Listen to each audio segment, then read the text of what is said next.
Good morning, students. Today we will move forward in the accounting basics. Next topic is accounting method. There are mainly two types of accounting methods.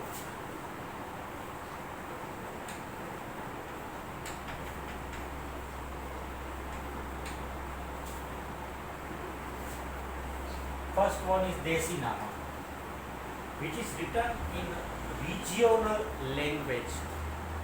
For example, in Gujarat, we write it in Gujarati. In Tamil Nadu, it is written in Tamil. In Madras, it is written in whatever the language is. In Maharashtra, it is written in Marathi. So, Desi Nama Paddhati basically is a local method which is written by a single entry method. Single entry means अगर हमने कुछ चीज लेने के लिए खर्च किया है तो उस खर्च में उसकी नोट होगी, जबकि हम जो सीख रहे हैं वो डबल एंट्री सिस्टम में। कैसे, वो तो आपको आगे समझ में आ ही जाएगा। तो जो देसी नामा मेथड है वो हमें अभी डिटेल में नहीं सीखनी, आगे आएगा हमारे कोर्स में ही है, तो बाद में देखेंगे। बेसिक डिफरेंस दोनों में क्या होता है कि किसी भी ट्रांजैक्शन की ये जो देसी नामा सिस्टम है उसमें एक एंट्री होती है, जो ये डबल एंट्री सिस्टम है उसमें दो एंट्री होती है। इसका नाम ही है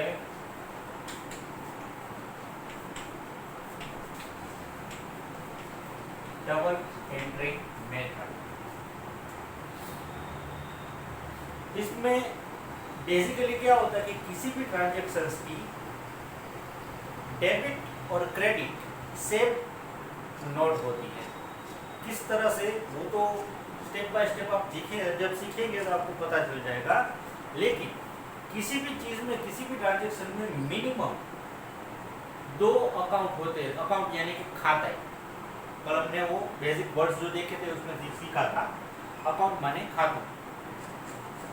तो किसी भी ट्रांजैक्शंस के अंदर minimum two accounts will be there. How? For example, we pay a salary to our worker rupees 10,000. So first account is salary expense account, वो हमारा एक्सपेंस है। And the second account affected is cash, either bank, अगर check दिया है तो bank account affect होगा, cash दिए हैं तो कैश अकाउंट इफेक्ट होगा, कैश माइनस हो जाएगी 10,000। तो इस तरह से किसी भी ट्रांजैक्शंस के अंदर minimum two accounts are there. Now there are sub types of double entry system.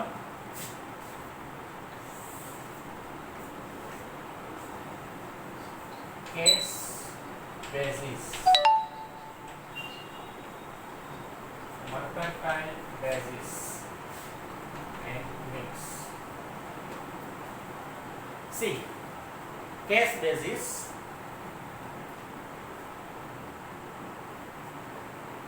उसमें क्या होता है कि जो भी ट्रांजैक्शन होता है, पैसे आते हैं या जाते हैं तो भी उसकी नोट होती है, अदरवाइज नहीं। फॉर एग्जाम्पल, मैंने किसी को 1,00,000 रुपए ब्याज पे दिए, समझ लो अभी जुलाई में दिए हैं 1 साल के लिए, तो अगले जुलाई में वो मुझे पैसे वापस देगा और उसका ब्याज भी देगा। तो जब वो पैसे मुझे मिलेंगे तब मैं उसकी नोट करूँगा। अभी मैंने दिए हैं तो उसकी नोट कर दिए, अगले जुलाई में मुझे मेरे पैसे वापस मिल जाएंगे तो मैं उसकी नोट कर लूँगा। उसके ऊपर जो मुझे ब्याज मिलेगा, इंटरेस्ट मिलेगा, उसकी नोट मैं कर लूँगा। तो ये हो गया कैश बेसिस। जब पैसे आएंगे या जाएंगे तभी उसकी नोट होगी। मर्केंटाइल बेसिस में क्या होता है कि पैसे आए या जाए उससे कोई मतलब नहीं, खर्च हुआ है या आमदनी हुई है उसकी नोट होगी और होगी। वो कैसे मैं आपको बताता हूँ। ये जो मैंने एग्जांपल दिया कि आप जुलाई चल रहा है और मैंने किसी को 1,00,000 रुपए ब्याज पे दिए, 31 मार्च हमारा फाइनेंशियल ईयर एंड होता है हमेशा। तो 31 मार्च को मुझे अपने जो हिसाब किताब है वो सब कंप्लीट करके गवर्नमेंट में सबमिट करने होते हैं रिटर्न फाइल करने के लिए। तो 31 मार्च को मैंने जो ये लाख रुपये दिए हैं उसके ऊपर कितना ब्याज होता है मुझे उसकी नोट करनी होगी। समझो कि हर महीने का 1000 रुपया होगा, तो जुलाई से लेकर के मार्च तक का 9 महीने का 1,000 करके 9,000 रुपया मुझे ब्याज मिला है, आमदनी हुई है, उसकी भी नोट होगी। और आमदनी हुई है लेकिन कैश पैसा नहीं मिला है तो उसके पास से मुझे अभी लेना है, वो मेरा डेटर्स हो गया, तो उसकी भी नोट होगी, डबल नोट होगी, लेकिन ये 9,000 की नोट आमदनी में होगी। इसको बोलते हैं मर्केंटाइल बेसिस। फॉर एग्जांपल हमारी दुकान में अगर कोई वर्कर काम करता है तो महीना खत्म होने के बाद 2, 3 या 5 तारीख को हम उसको सैलरी देते हैं। अभी जून खत्म हुआ तो जून की सैलरी अभी जुलाई में हुई, तो पूरा साल ये कोई दिक्कत नहीं होगी। लेकिन 31 मार्च को क्या होगा कि मार्च महीने की सैलरी जाएगी अगले महीने में, अप्रैल में, जबकि साल भी बदल जाएगा, फाइनेंशियल ईयर भी बदल जाएगा। तो अगर हमने सैलरी चुकाई नहीं है तो 31 मार्च को हम चुकाने की बाकी सैलरी टू बी पेड ऐसा एक अकाउंट बन के जिम्मेदारी बना करके बैलेंस शीट में दिखानी होगी। लेकिन as a expense before 31 March it will be noted. तो इसी को बोलेंगे mercantile basis.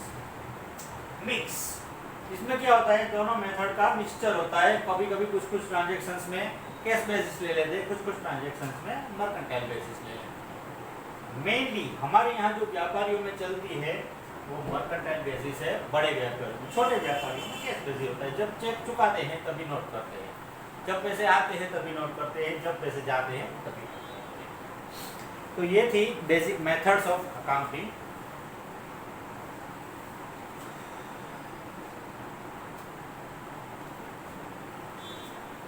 So now that's all for today.